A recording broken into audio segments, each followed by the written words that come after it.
Sometimes the greatest enemy isn't the man standing across the fence. It's the one you've trusted for years. One lie, one bullet, one terrible decision can destroy a family that took generations to build.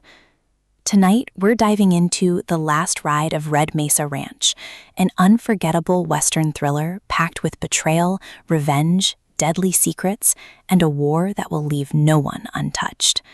So sit back, because what begins as a simple cattle dispute soon becomes a fight for survival. And trust me, no one is prepared for what happens next. For nearly a century, Red Mesa Ranch had stood as a symbol of pride across South Texas. Thousands of acres stretched beyond the horizon, rolling grasslands, towering oak trees, and cattle worth millions of dollars. But the land wasn't what made Red Mesa powerful. It was the family behind it. The Cross family had defended this ranch through droughts, cattle thieves, economic crashes, even hurricanes. Every generation believed the ranch would outlive them. They were wrong, because this time, the threat wasn't nature. It wasn't bad luck. It was people. People willing to kill for power. At sunrise, ranch foreman Luke Cross rides alone across the northern pasture. The morning feels strangely quiet. Too quiet. Even the birds have disappeared. Years of ranch life have taught Luke one thing. When nature goes silent, something is wrong. He reins in his horse and notices fresh tire tracks cutting across the property. Nobody from Red Mesa drove through here overnight. Someone else did. Luke follows the tracks until they disappear into a dry creek bed. Then he sees it.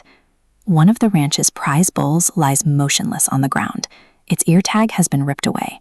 There's no blood, no sign of a struggle, just a dead animal. Luke kneels beside it.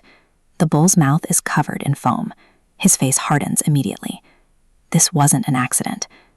By noon, the ranch veterinarian confirms everyone's worst fear. The bull wasn't poisoned. It was infected. A deadly livestock disease has entered Red Mesa Ranch. Within hours, the entire property is locked down. No cattle can leave, no buyers are allowed inside. Every business deal worth millions of dollars is frozen. In a single morning, the Cross family loses almost everything. But someone wanted exactly that. Across the county at Black River Ranch, its owner, Victor Kane, watches the news with a smile. Victor has spent years trying to buy Red Mesa. Every offer was rejected. Every negotiation ended the same way. No. Luke's father never sold. Neither did Luke. Now, Victor doesn't need their permission anymore. A bankrupt ranch is much easier to steal. That afternoon, Luke receives a visit from Sheriff Daniel Ross. They're old friends. But today, Daniel doesn't come as a friend.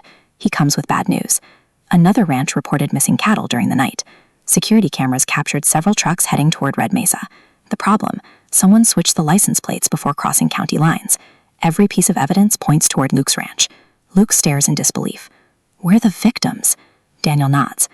I know, but somebody wants the entire county to believe otherwise. As night falls, Luke gathers everyone inside the old ranch house. His younger sister Emma, his uncle Robert, the ranch hands, even old Maria, the cook who's worked there longer than anyone can remember. No one speaks. Fear hangs over the room like smoke. Luke finally breaks the silence. We've been set up. If somebody infected our cattle, they're coming back. And next time, they won't be after livestock. They'll be after us. No one argues, because deep down, they all know he's right. Miles away, inside a dimly lit warehouse near the Mexican border, Victor Kane sits across from a man whose face remains hidden in the shadows. No introductions, no small talk, only business. The mysterious stranger slides a folder across the table. Inside are maps, photographs, financial records. Every secret Red Mesa has ever tried to keep. Victor smiles. So, the family still doesn't know. The stranger slowly shakes his head. They have no idea. Victor closes the folder. Good. Tomorrow, we take everything. Back at Red Mesa, Luke can't sleep. Something keeps bothering him. The disease, the stolen cattle, the fake evidence, none of it feels random. Someone has spent months planning this. As he walks through the quiet barn, he hears footsteps. Someone is inside. Luke grabs his flashlight. Who's there? Silence. Then a loud crash. Luke races toward the sound. The barn door slams shut behind him. Everything goes dark. And before he can react, a rifle is pressed against the back of his head. A calm voice whispers into his ear. You should have sold the ranch when you had the chance. The cold steel of the rifle presses against Luke Cross's neck. For a split second, everything goes silent. Luke doesn't move. He doesn't speak. Years of working cattle have taught him one important lesson. Panic gets you killed. Patience keeps you alive. The stranger behind him chuckles. I was hoping you'd put up more of a fight. Luke slowly raises his hands. If you're here to kill me, why are you still talking? The man laughs again. Because dead men don't lose ranches. Before Luke can respond, a truck horn blares outside the barn. The gunman glances toward the door for just a second. That tiny mistake is all Luke needs. He throws his elbow backward with every ounce of strength he has. The rifle fires. The bullet tears through the wooden wall instead of Luke's chest. The two men crash into stacks of hay. Punches fly. Dust fills the air. The stranger finally breaks free and sprints toward the rear exit. Luke chases him into the darkness. Just as he's about to catch him, 3 black pickup trucks roar out of the trees. Their headlights blind him. The mysterious man jumps into one of the trucks. Seconds later, they're gone.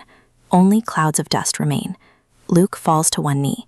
The attack wasn't meant to kill him. It was meant to send a message. Someone wanted him afraid. Instead, they made him angry. By sunrise, Sheriff Daniel Ross arrives with deputies. They inspect the bullet hole in the barn wall.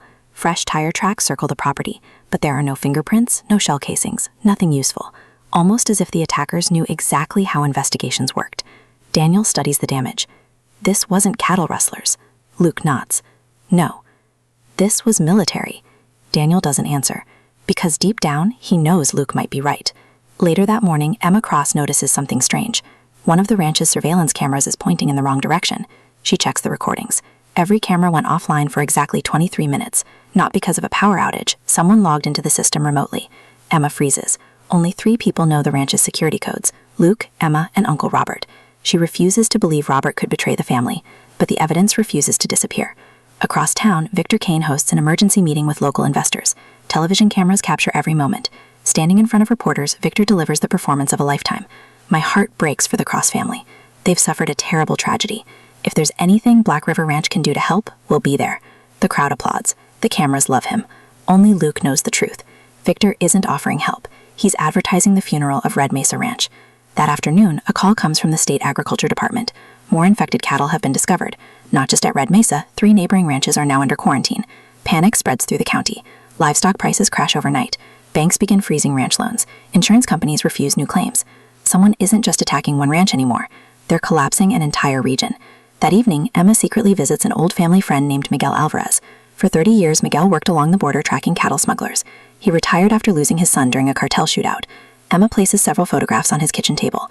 Pictures of the strange tire tracks, the dead bull, the damaged fence. Miguel studies them without speaking. Finally, his expression changes. I've seen these tire marks before. Emma leans forward. Where? Miguel sighs. Across the border. He pulls out an old map covered in faded notes. There used to be a smuggling route through these canyons. They moved stolen cattle. But cattle weren't the real business. Emma's heartbeat quickens. What were they moving? Miguel looks her straight in the eyes. Anything worth killing for.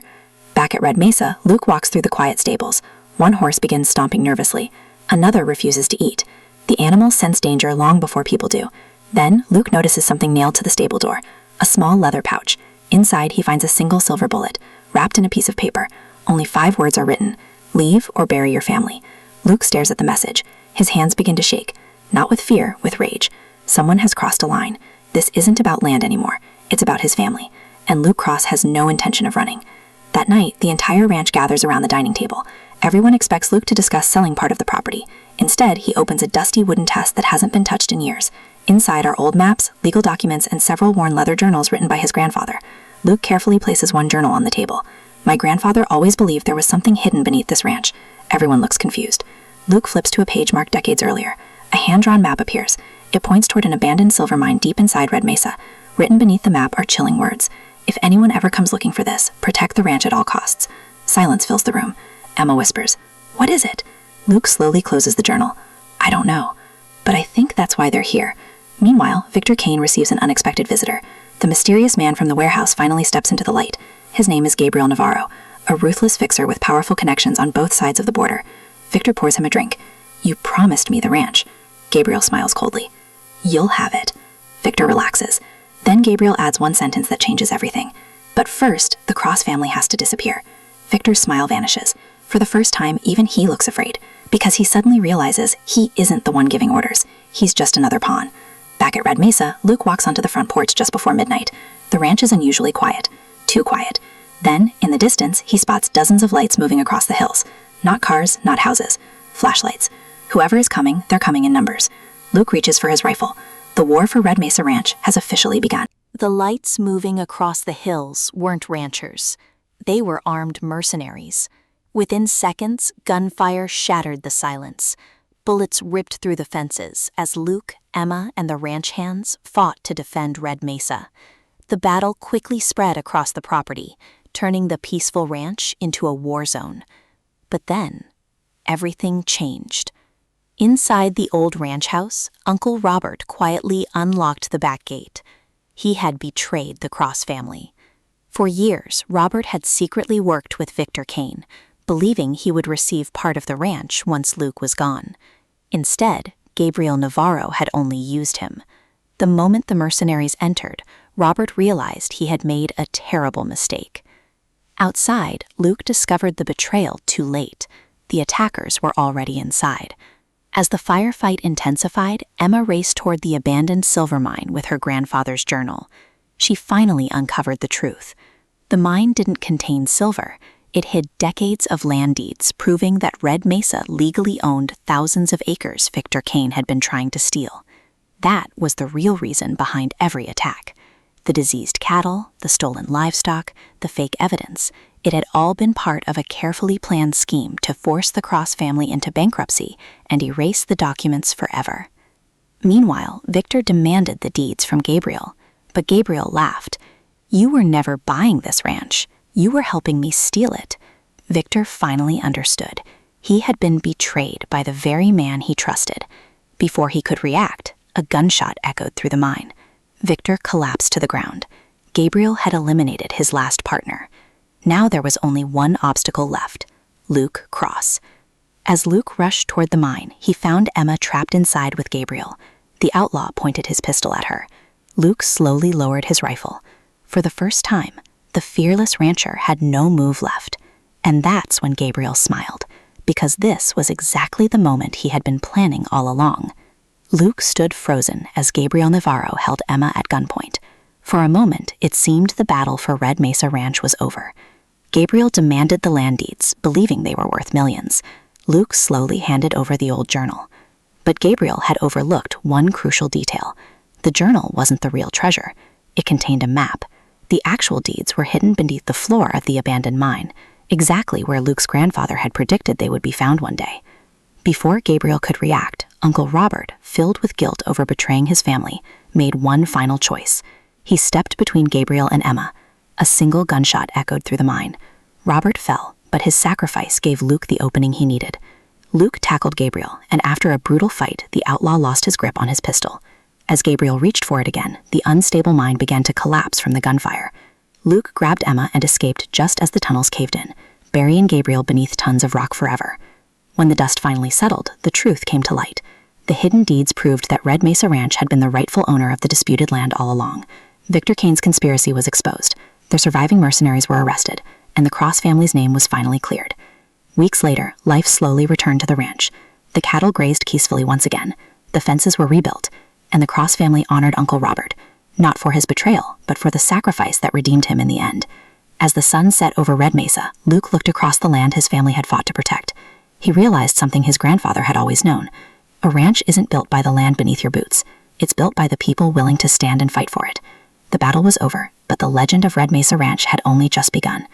If you enjoyed this original Western thriller, don't forget to like the video, subscribe to the channel, and turn on notifications for more cinematic stories and movie-style explanations. Until next time, thanks for watching.